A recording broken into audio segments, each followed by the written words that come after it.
दोस्तों last video में हमने 5 ऐसे टॉक्सिक ट्रेट्स के बारे में देखा जो अगर आप किसी इंसान में देखो तो आपको सावधान हो जाना चाहिए।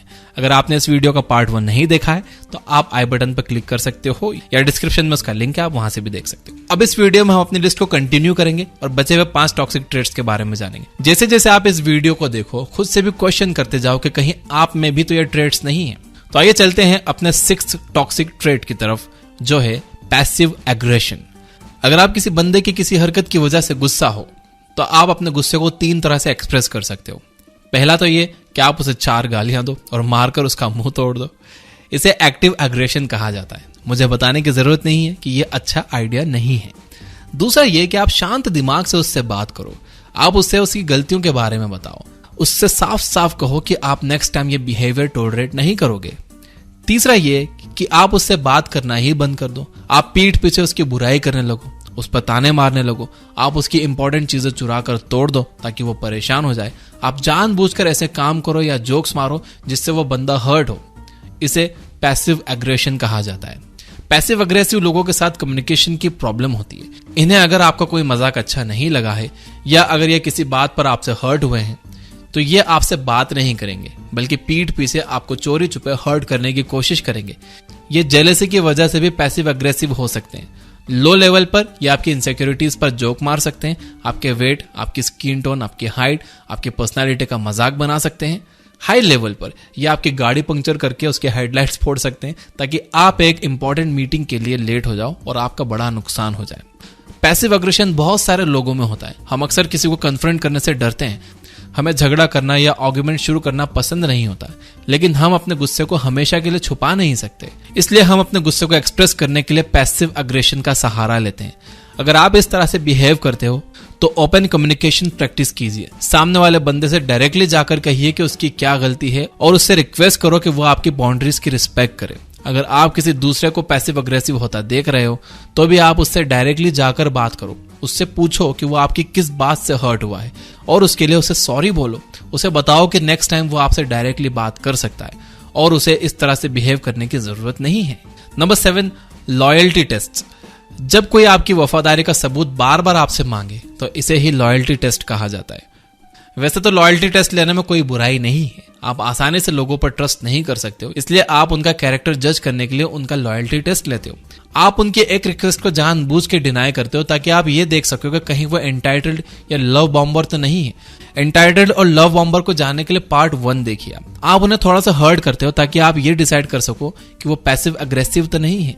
लेकिन प्रॉब्लम तब होती है जब आप इन टेस्ट से कभी सेटिस्फाई नहीं होते और आपको हर दूसरे हफ्ते इनके प्यार का सबूत चाहिए होता है। लॉयल्टी टेस्ट लेने वाले लोग बहुत ज्यादा इनसिक्योर होते हैं। उनके ट्रस्ट और कमिटमेंट इश्यूज बहुत ज्यादा डीप होते हैं, इसलिए वो बार बार आपको हर्ट करते रहेंगे ये चेक करने के लिए कि आप उनसे अब भी सच में प्यार करते हो या नहीं। वो बिना रीजन के आपसे गुस्सा हो जाएंगे ताकि आप उन्हें मना सको। वो आपसे बात करना बंद कर देंगे ताकि आप गिफ्ट लेकर, फ्लावर्स लेकर उनके पीछे पीछे जाओ और उन्हें इंपॉर्टेंट फील कराओ। एक्सट्रीम और रेयर केसेस में एक गर्लफ्रेंड एक प्रोस्टिट्यूट को कुछ पैसे देकर उसे अपने बॉयफ्रेंड से फ्लर्ट करने के लिए भेज सकती है ताकि वो सिर्फ ये चेक कर सके कि उसका बॉयफ्रेंड उसे चीट करता है या नहीं। प्रॉब्लम यह है कि एक बार इस टेस्ट में पास हो जाने पर भी ये हमेशा आपका टेस्ट लेते रहेंगे।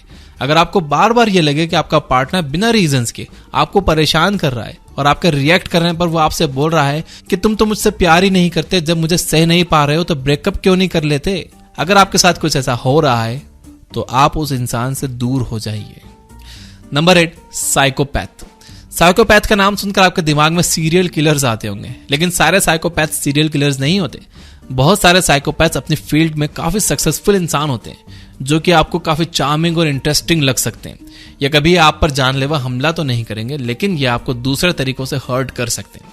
साइकोपैथ्स के दिमाग में प्रॉब्लम होती है, ये पैदा ही ऐसे होते हैं। ये गिल्ट और एम्पैथी जैसे इमोशंस को नहीं फील कर पाते। जब आप अपने किसी फ्रेंड को हर्ट करते हो तो आपको इसका पछतावा होता है और यही पछतावा आपको फिर ऐसे काम करने से रोकता है। जब आप किसी को प्रॉब्लम में देखते हो तो आपको भी थोड़ी सी तकलीफ होती है। यही तकलीफ आपको उनकी हेल्प करने के लिए पुश करती है। लेकिन जब आपके अंदर गिल्ट और एम्पैथी जैसी फीलिंग्स नहीं होती तो आप बिना किसी पछतावे के लोगों को हर्ट कर सकते हो और उनका यूज कर सकते हो। साइकोपैथ्स वैसे तो इमोशंस को फील नहीं कर पाते, लेकिन वो इसका नाटक करना अच्छे से जानते हैं। उन्हें पता है कि अगर सबको पता चल जाएगा कि वो इन चीजों को फील नहीं कर रहे तो लोग उनके साथ नहीं रहेंगे और कोई उनकी हेल्प नहीं करेगा। इसलिए बचपन से ही वो इन इमोशंस को फील करने का नाटक करना सीख लेते हैं। दूसरी तरफ एक नार्सिसिस्ट की तरह ये दूसरों का फायदा उठाने से पीछे नहीं हटते। नार्सिसिस्ट के लिए जानने के लिए भी आप पार्ट 1 देखिए। इमोशनल होने का नाटक करना लेकिन टाइम टाइम पर लोगों का फायदा उठाना, यही 2 चीजें इन्हें अक्सर सक्सेसफुल बनाती हैं। अनफॉर्चुनेटली साइकोपैथ्स को पहचानने का कोई डेफिनेट तरीका हमारे पास नहीं है।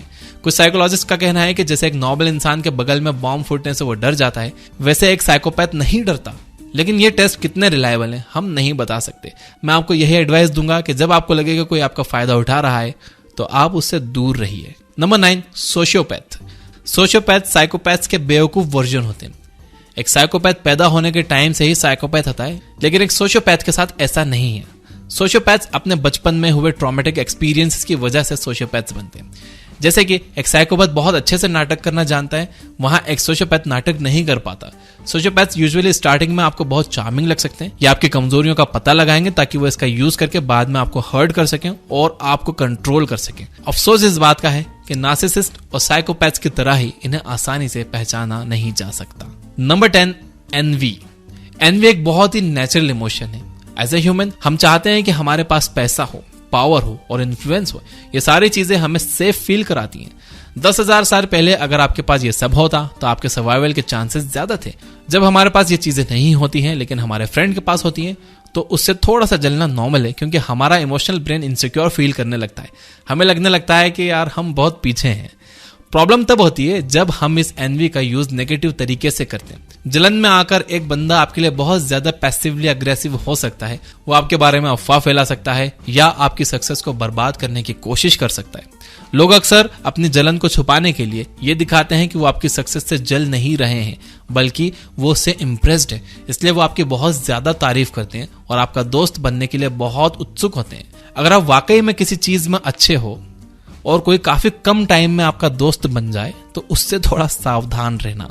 एनवी का दूसरा साइन है, ये लोग कभी कभी आपकी नेगेटिव तारीफ करते हैं। फॉर एग्जाम्पल, अगर आपने कोई बुक लिखी है तो ये लोग आपसे कह सकते हैं अब तो तुम पैसे ही पैसे छापोगे। ये एक तरफ से तो तारीफ है, लेकिन दूसरी तरफ से ये इंडिकेट करता है कि आपने सिर्फ पैसा कमाने के लिए ये बुक लिखी है। अगर आपके पास बहुत पैसे हैं और एक दिन आप कार चलाना सीखते वक्त कहीं थोड़ा सा एक्सीडेंट कर देते हो तो ये लोग आपसे कहेंगे तुम पैसे से ड्राइविंग स्किल्स थोड़ी खरीद सकते हो, या फिर पैसा तो बहुत हो गया तुम्हारे पास ड्राइविंग नहीं आई तुम्हें। इस तरह से ये बार बार आपकी एक पॉजिटिव क्वालिटी को आपकी दूसरी नेगेटिव क्वालिटी के साथ अटैच करके आपको बुरा फील कराते रहेंगे। मैं आपको यही एडवाइस दूंगा कि आप लोगों के बिहेवियर को वन टाइम थिंग मत मानिए। अगर कोई बंदा आज आपके साथ मिलकर अपने तीसरे दोस्त के पैसे चुरा रहा है तो वो 1 महीने के बाद किसी चौथे दोस्त से मिलकर आपके भी पैसे चुरा सकता है। अगर कोई बंदा अपने किसी दूसरे फ्रेंड के सीक्रेट्स आपके साथ शेयर कर रहा है तो वो आपके सीक्रेट्स भी किसी के साथ शेयर कर सकता है। आप खुद को स्पेशल मत समझो। ये मत समझो कि मैं तो बहुत स्पेशल हूं और दूसरों के साथ ये काम कर रहा है तो क्या वो मेरे साथ नहीं करेगा। हो सकता है कि आप आज उसके लिए स्पेशल हो, लेकिन टाइम और सिचुएशन आने पर वो आपके साथ भी सेम काम करेगा। आखिरकार वो जिसके सीक्रेट्स आपसे शेयर कर रहा है या जिसके पैसे आपके साथ मिलकर चुरा रहा है, उस बंदे ने भी तो उसके ऊपर भरोसा किया होगा। लोगों का नेचर चेंज नहीं होता। अपना नेचर चेंज करने के लिए लोगों को पहले एक्सेप्ट करना होता है कि उनके अंदर फ्लॉज हैं और फिर उन फ्लॉज पर काम करके उन्हें ठीक करना होता है। प्रॉब्लम यह है कि 100 में से बस 10 लोग ही अपने फ्लॉज को एक्सेप्ट करेंगे और उन 10 में से सिर्फ 5 लोग ही इसे सुधारने पर काम करना शुरू करेंगे और उन 5 में से सिर्फ एक ही बंदा कामयाब हो पाएगा। आप सुबह 9 बजे की जगह सुबह 6 बजे उठने की कोशिश करिए और आपको रियलाइज होगा कि ये छोटी सी हैबिट चेंज कर पाना कितना मुश्किल है। तो आप कैसे एक्सपेक्ट कर सकते हो कि कोई बंदा अपने 25 साल पुराने बिहेवियर को रातों रात चेंज कर देगा। हाँ, लोग चेंज हो सकते हैं, लेकिन इसके चांसेस 1% से भी कम है।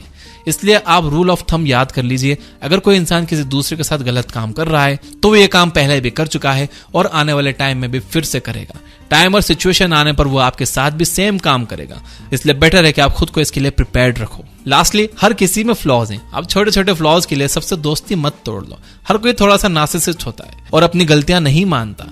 हर किसी में एनवी और एंगर जैसे इमोशंस होते हैं, लेकिन प्रॉब्लम तब होती है जब ये लोग हद से ज्यादा आगे चले जाते हैं और आपको बहुत ज्यादा हर्ट करते हैं। इसलिए आप अपनी लिमिट्स को डिफाइन कीजिए कि आप किस तरह का बिहेवियर टॉलरेट करोगे और कौन सा बिहेवियर लिमिट से बाहर है।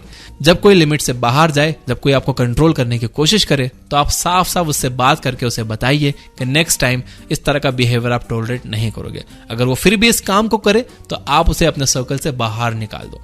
इन 2 वीडियोस में जो बातें मैंने आपको बताई वो शायद ही आपको कोई बताएगा, तो लाइक तो बनता है और कमेंट करके जरूर बताना कि आपका इन 10 क्वालिटीज वाले लोगों में से किन किन से सामना पड़ा है। अगर पड़ा है, आप नहीं बता सकते, तो कम से कम यस कमेंट कर देना। यह बुक ऐप डाउनलोड कर लो, वहां 1000 से ज्यादा फ्री बुक समरीज हमने अपलोड की हैं हिंदी में, बिना किसी एड्स के आप सुन सकते हो। उसमें से 400 बुक समरीज तो फ्री हैं। जस्ट 199 में 1 साल का प्रीमियम है। आपके प्रीमियम लेने की वजह से ही ये ऐप चल रही है, क्योंकि इसका और कोई दूसरा सोर्स ऑफ रेवेन्यू नहीं है। So if you can afford the premium, get the premium, it will support the app. Subscribe नहीं किया तो सब्सक्राइब कर लेना, घंटी नहीं दबाए तो दबा देना। Finally, you guys are amazing, keep reading, keep learning, keep growing. Thank you for watching.